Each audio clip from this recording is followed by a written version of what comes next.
जय जलाराम, जय रघुवंश। नमस्कार दर्शक मित्रों, समग्र रघुवंशी समाजની પ્રથમ એકમાત્ર વેબ ન્યૂઝ ચેનલ લોહાણા ન્યૂઝમાં આપનું હાર્દિક સ્વાગત છે।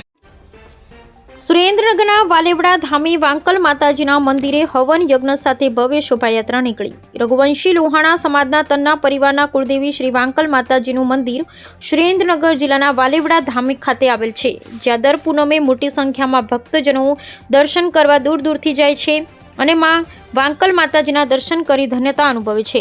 ત્યારે હાલમાં તન્ના પરિવારના માયા ચાલી રહ્યા છે। મહાસુદ સાતમના દિવસે વાલેવડા ધામે વાંકલ માતાજીના મંદિરે હવન યજ્ઞ સહિત ભવ્ય શોભાયાત્રા નીકળી હતી, જેમાં સમગ્ર ગુજરાતમાંથી તન્ના પરિવારના લોકો ઉપસ્થિત રહ્યા હતા। વાંકલ માતાજીના મંદિરથી નીકળેલી ભવ્ય શોભાયાત્રા સમગ્ર વાલેવડા ધામે રથ સાથે પરિક્રમા કરી હતી। જય વાંકલના નાદથી વાલેવડા ધામના રાજમાર્ગો ગુંજી ઉઠ્યા હતા।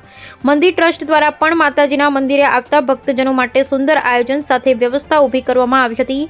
વાલેવડા ધામ બહુચરાજી દશાડા રોડ પર માત્ર 12 કિલોમીટર દૂર આવેલ છે અને ઐતિહાસિક અને ચમત્કારી મંદિર તરીકે ઓળખાય છે।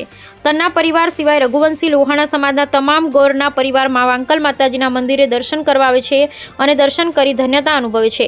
આજે યોજાયેલ હવન યજ્ઞમાં મોટી સંખ્યામાં ભક્તજનોએ આહુતિ આપી હતી અને માતાજીની મહાઆરતી કરવામાં આવી હતી। સૌ કોઈ ભક્તજનોએ માં વાંકલ માતાજીના મંદિરે વાંકલ માતાજી, ક્ષેત્રપાળ દાદા, વરુણદેવ, વેરાઈ માતા અને કુબેર લક્ષ્મી ભગવાનના દર્શન કરી ધન્યતા અનુભવી હતી। જ્યારે માં વાંકલ માતાજીના મંદિર જવા માટે કાંકરેજ તાલુકા થરાથી વાલેવડા પગપાળા યાત્રા સંઘનું પણ આયોજન કરાતા પગપાળા યાત્રા ચાલીને પણ ભક્તજનો વાલેવડા ધામે